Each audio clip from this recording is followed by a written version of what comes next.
Thank you for joining us tonight.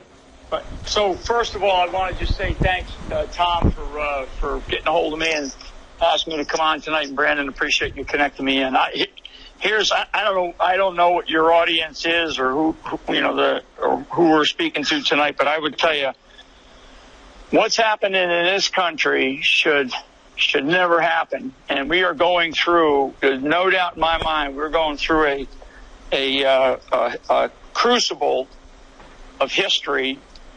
And if we don't correct what it is that's happening right now over the next couple of weeks, then I really hate to even think about what will happen in our country going forward into the latter part of December and certainly into the next month. I do not believe for a second that the country will accept Vice President Biden as the next president based on what we know to be probably the greatest fraud that our country has ever experienced in our history. I mean, what we're seeing, what I'm in right in the middle of it right now, and I will tell you that, first of all, the president has clear paths to victory. They have clear paths to victory, and they actually don't require a lot of courtroom action. What they require is they require a lot of honesty out of elected officials and, frankly, a lot of Americans who are coming forward and telling us their stories. I mean, the hundreds and hundreds of Americans around the country in different states, not just the swing states, but many, many other states that are coming forward with their stories and putting them down on affidavits as witnesses. We had probably 10 or 12 affidavits come in from one particular state today, and because there's been a number of threats to people, these particular patriots, they sent their photos in with their affidavits and said, "Put mine up at the top of the list because I want people to know that I'm not going to be afraid of these people that are threatening our country and our way of life." And so I say all that, and on one hand, and the other hand, as I just described, we have clear paths to victory for this president. And frankly, he's going to win Pennsylvania. He's going to win Arizona. He's going to win Georgia. He's going to win Nevada. He's going to win Michigan. And the other one that he's probably going to pull in is Wisconsin too, because there's a discrepancy in Wisconsin of 130,000 fraudulent ballots that they just found, they just discovered. So there's a lot of things happening, and it's all, to me, it's all positive. I was asked today on a scale of 1 to 10 who will be the next president, and I said 10, it'll be Donald Trump. It'll be President Trump. There's no doubt in my mind. There's no doubt in my mind that he won this election hands down in a landslide, probably somewhere between 350 and 400 electoral college votes. What we have seen is and I know this, I mean, over the last probably 2 decades and probably longer, I could, give you a little bit of a history lesson in that, but I won't. But over the last couple of decades, what we have seen is a complete shift in how fast I believe that Communist China, in their long-term plan, decided that to sort of move up their plans to become the global superpower, sole global superpower on the planet. And their sort of plan was by about the middle of this century that we're in right now. And I believe during the last 2016 election, when they didn't get the candidate that they needed and the kind of ideology that they saw America moving towards, they were not going to allow 2020 to happen. And so now what we have is this theft with mail-in ballots, the theft with this software, Smartmatic software and Dominion, these Dominion systems. I mean, these are systems that are not owned by this country. They're not owned by this country. They're owned by other. They were introduced into this country. I mean, how can we say, as the United States of America, how can we say that we accept a system that is not made in this country and not even and in many cases the ballots aren't even tallied in this country. How can we say that here in this country that we accept that? The one thing, and for you all and for all your listeners, the one most precious thing that makes me the same as the wealthiest guy or gal on the planet, or the poorest person in America, what makes us equal? What makes us equal is when we go in to a voting booth and we close that curtain, or we go in there and we lean over to vote. My vote matters the same as the guy who's the richest guy, in America. It matters the exact same. That's where we are equal, and that's why this has to be fair and free. And it was not. And we probably, in fact, we know we have evidence of previous elections where this happened as well, but we're now focused on this one. And I'm going to tell you, we're not in this to lose. We are not in this to lose these battles. We're in this to win these battles. And I believe we're gonna. I believe we're gonna win. And I'm confident we are, because we have the right people. We have the right plan and strategy. And it's a little bit of direct and a little bit of indirect that we're taking. And people are talking all the time to each other. So I'm anxious, and you probably hear it in my voice that I'm a little anxious, because I just cannot believe the media and the censorship that is going on. Just look at what they do to the President of the United States of America. Look at what Twitter is doing to the President of the United States of America. It's infuriating to me. It's an abomination of the First Amendment, our freedom of speech. And frankly, for the President of the United States of America, the only means that he really has to be able to communicate is when he walks outside, or he goes in front of a group of people, or he walks outside and talks to the press, or he uses social media to communicate, because the media is not going to allow him to get his message out there. The major press not press conference, but the hearing that they had in Pennsylvania the other day, and if anybody had a chance to watch it, it was an extraordinary hearing with politicians from Pennsylvania, senators on a panel, and the one senator that ran the panel for the state of Pennsylvania, that listened to the hearing, listened to a bunch of witnesses, listened to Rudy, listened to Jen Ellis and others on their team. The individual that ran it was a retired military colonel, and he's now a state senator in Pennsylvania. And he gave, at the very end of it, he gave a really good short summary speech. And it was heartwarming, because it was sort of a mom and apple pie that, hey, we can't allow this to happen in our country. We cannot, portray ourselves to the world as a third world nation. And it was a really, really good closing speech. And what did Twitter do? Twitter took him offline immediately. They completely removed his Twitter account, so people couldn't follow this guy. It's just outrageous. It's outrageous. That's a social media company that is part of the public square. They are taking advantage of what they have been given, which is a real privilege, and they're abusing it. And so anyway, I could go on and on. I'm gonna stop and just see if you have any questions on anything, or you want to jump in on anything that I said. But I'm upset. I am determined. I'm going to be resilient, and I believe that I reflect millions and millions and millions of people across this country who feel the exact same way that I do. Absolutely. Folks, we're being joined, if any of you new joining us, by General Michael Flynn. And General, you mentioned in your statement you put out the other day, thanking the President of the United States, you mentioned and you used the word coup.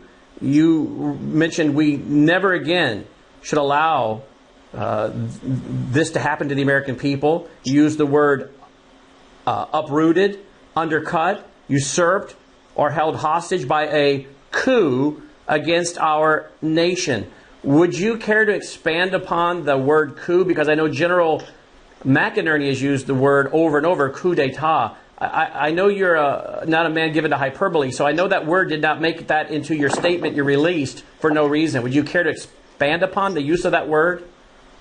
Sure. I mean, I think what we experienced over the last 4 years, and certainly in the late 2016, very late 2016 and early 2017 period, was a very strong effort to unseat a duly elected president and really try to remove Donald Trump by just political pressure, by technology pressure, by financial pressure early on in his tenure. Maybe to get him to just say, you know what, I'm not going to, I don't need this. I'm not going to put up with it, and walk away. I think that there was some sentiment. In fact, I know there was some sentiment to maybe he'll just, he's the guy from New York. He's not a politician. He'll just say, you know what, I don't need this stuff. I got better things to do, and leave. And thank God that he didn't. And that then lasted. When he didn't, that then continued. That effort continued to go after him in any way possible to remove him through some means, whether it was the fake Russiagate, Spygate, or whether it was the fake impeachment, or some of the other, the kind of stuff that we're seeing with this COVID situation that we're having to deal with now. So that's the first phase, if you will. That was still that's something that's been going on for years. Now we're moving into something different. So and not different in terms of it. This is still a coup in progress, but now it's a little bit different. And it's actually sort of they upped their game. When they lost in 2016, I think that there was a decision, and I believe this, and that there was some type of decision to say we're not going to allow this to happen again. I mean, all you got to do is go back and listen to some of the comments this past summer from some of the senior people that were that are part of this Democratic Party, right? I mean, Hillary Clinton won being, I think it was back in July or certainly mid-summer time frame, where she said, no matter what, Joe Biden should not concede. What are we talking about there? I mean, why would she say that in the middle of the summer, 3, maybe 4 months before an election? So one of the things that I do know from my experience, in the military and in different places around the world is when your enemy tells you that they're going to do something, you better pay attention to what they said. And you better have some plans, and you better have some ideas about how to deal with that if, in fact, that does come to fruition. Well, in this case, we have opposing camps in our opposing camps of our political parties, and we know that the political party on the left is really way, way over on the left. Now, I have a hard time calling someone a Democrat or the Democratic Party. That's a name only, folks, because it's really the Democratic Socialist Party of America that has, usurped and taken over that element, and they are a very loud voice. And so they're Katie bar the door assault on us, on our country and our way of life, and they're doing anything they can right now to try to pretend like, okay, nothing to see here, and Joe's going to be our next president here. And I'm just telling you, it's the level of fraudulent activity, definitely what I would describe as what we have seen and what has been reported to us as certainly criminal behavior. But that remains to be seen because that's something that would have to be further investigated. But from the civil side of what I know people are involved in, there's definitely thousands and thousands, tens of thousands of ballots. So what happened in a very strategic way is that the electronic vote did not achieve the result that they needed on the 3rd of November, on Tuesday, the 3rd of November. The electronic vote did not achieve the result that they needed to be able to get them over the top and get the votes that they needed, because essentially the system was not, the systems were not set up in a way to get the vote count to where it needed to be, and at the same time kind of hiding how they were doing it, mixing numbers and such, and doing it in different ways in different states. So when that happened, they realized, okay, we have to stop. We have to shut down. Unheard of, unprecedented. And then Vice President Biden goes to bed. And they shut down, 5 states that night. Shut down, stopped. How do we ever allow that to happen? And then, of course, over the next couple of days, really from the 4th of November through the 7th of November, we start to see the mail-in ballot, the whole instance of mail-in ballot fraud. And I mean, there's a whole bunch of evidence and a whole bunch of people that have come forward. I mean, there's probably a couple of hundred, and I'm lowballing it, affidavits, people who have stood up and said, I'm sick of it. And these are Democrats and Republicans. We just got another piece tonight in another part of the country from a Democrat, a woman who's just absolutely sick and tired of what she saw, and she just wasn't sure what to do, and she finally said, I got to go forward and I got to report this. I can't live with myself. That is what's happening with people who are feeling in their heart that sense of patriotism to still say, look, I don't want my country to turn into something else, because that's what these people want.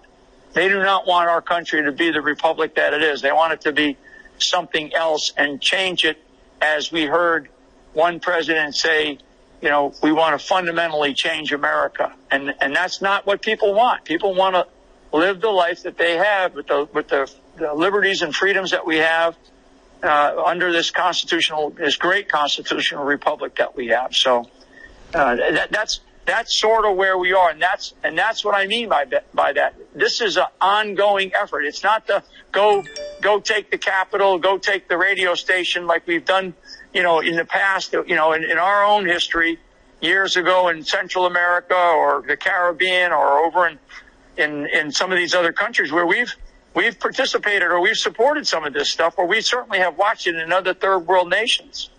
Now it's happening in our country, and we cannot stand for it. It's a new way of warfare, is it not, General? Is that what you're saying? This is kind of the new way of warfare, and it is cyber warfare. Is that what you're saying? Yeah, it's cyber. It's a combination of things. It's certainly information. It's information. I mean, it's how you leverage information, how you leverage, the whole thing about psychological operations is you have to make sure that you pick the target, and then repetition with the message over and over and over and over has to occur. And it's the only way you can do that in a country our size, with all of the ways that we communicate, is you've got to basically get the media on your side. And look at how many that's taken some number of years, but I can't stand here and tell you that that's not the case, because it is. Everybody knows it. Everybody knows the quote unquote mainstream media, which is a pretty robust group of organizations, and that includes the tech companies, right? When I say tech companies, the social media tech companies, everything from Facebook to Instagram, of course, Twitter. I mentioned all of these things are just they are trying to control a narrative and tell the American people what they should know, instead of allowing the American people information and letting each of us decide what's important or not. So it's brainwashing. It's information warfare. It's brainwashing. It's psychological operation. It's those things that you studied and others study when they go through SEER school, correct? Well, it's more than that. It's more than that. But yeah, it's the type of warfare. And in fact, if you study Chinese doctrine has 6 phases. The first 5 phases all have to do with information. The last part of it would be if those failed, or if you needed an additional, oomph, so to speak, you go to the gates, I say. That's when you may see something kinetic. But we're in this sort of period of information warfare it's unprecedented. I mean, again, I'm stand in my box here and say, the president of the United States of America is being censored by U.S. companies. I mean, think about that. Think about that. I'm at a loss sometimes when I talk about it, and I talk about it, a couple of times a day to different people in different groups, and I'm trying to say, okay, at a certain point in time, we have to, that has to stop being allowed. When a company says what you just said, Mr. President, is not totally the truth, or there's fraud involved here, or fraud hasn't been proven. I mean, how dare they do that to the President of the United States? Because he's not going to get a fair shot, going out into the mainstream media crowd. Look at the interview that he did. I guess it was yesterday, where he had somebody's talking to the President of the United States in his office there, and he had to counsel the person. Don't talk to me like that. Don't talk to the President of the United States like that. I mean, it's like a bunch of school punks in a schoolyard. You can't have that. We can't have that in this country. I mean, debate and sharp questions, but not totally disrespect to not just the president. You may not like him, and that's fine. But he represents the presidency of the United States of America. He represents our flag, our Constitution, our country. And so actually, everything that we are experiencing right now actually is more than just an assault on President Trump. This is an assault on the American Republic, on this great country that we have, and people around the country. I know they're fed up with it, and they're not going to put up with it. And what they're waiting to see is they're waiting to see the outcome of their own elected officials in the states do their job, and just because CNN or Fox News or a governor or a secretary of state certify an election, if the state legislature has not certified the election, then it's not certified in a particular state. And if there's a challenge, and there's a legitimate legal challenge, then they can't sit there and certify it while there's a legal challenge ongoing. It's just not the way it works. So the media is not going to cover any of that for you. The big media, they're just not going to cover it. And it's sad, because they're trying to shove it down our throat. And the American public, they see right through it. Well, and we're thankful you came to us, one of the alternative media sites, and these are all growing rapidly. And when they all are added together, you're reaching millions upon millions of people through the new media. I don't want to keep you, General, longer than you want to stay. You've been very generous. I would like to ask you just a couple more questions. We have people that I know are getting frustrated. They're pacing the floor. I mean, they're really is upsetting to them to see what the media is saying and how it's discouraging people. But you're telling them to hang in there, that this is going to all work out. I don't know if you can speak to it or not. If you cannot, just say so. But I know that Sidney Powell has been speaking about a lot of information that will be coming out. She wants to get it into court, not into the media to try it, but into the court. But can you or can you not speak to any of the hard evidence related to the server in Germany? I don't want to speak to that right now. Okay. She's mentioned it, and she's actually has some really good filings. They just filed another amendment, I believe, in Georgia. So they filed in Georgia, they filed in Michigan just today, and probably within the last hour or two, they just filed another amendment to those in Georgia and back again in Michigan. And I think the next couple of priorities, are looking at some of these other states where there's some big challenges. But you really do have to go and dig into, and this is the challenge. You've got to go and dig into the filings instead of reading a soundbite here or there, because it's our life. It's our country.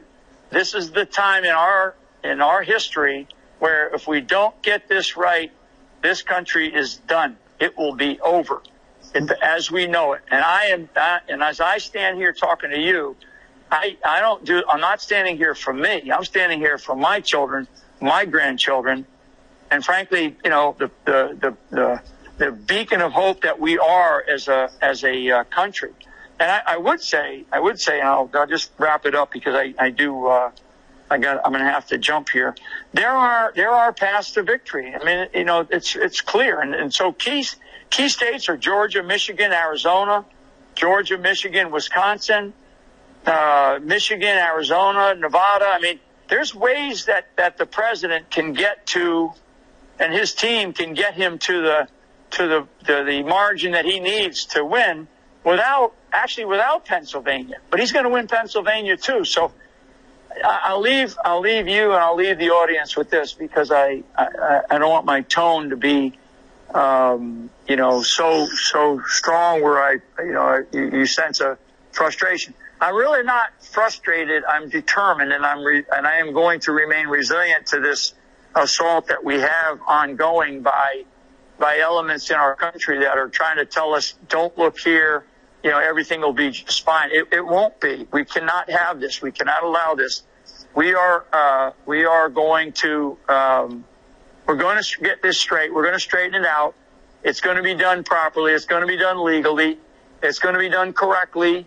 And it's going to be done with American patriots who love this country and who are fighting like warriors on the legal battleground for sure, with people like Cindy Pals, like Rudy Giuliani and his team, like people like Lynn Wood, who's fighting tooth and nail. And most people don't even know his case that he's got going on in Georgia just got picked up by the 11th Circuit down in Georgia, and that's a good sign, because that means that the one judge down there that thought he was going to dismiss his case, the 11th Circuit pulled it out of him and brought it up to their level, to an appeals level, because they saw that there was enough evidence. So I believe we're going to see some momentum changing here. There already is an undercurrent of momentum shifting for the president, and I believe that at the end of the day, we're going to find out that he won by a massive landslide, and he'll be inaugurated come this January. General, thank you so much for your time. Thank you for your service to our country, and you've honored us with your words tonight and your time, and we appreciate you taking the time to join us and speak to the American people. And not only are we live, but of course we will then put this out as a broadcast that will go far and wide. So you'll be encouraging an awful lot of people by taking the time tonight. So General, thank you for doing that. Great, friend. And Tom, thank you for getting me the invite. God bless America. Thank you.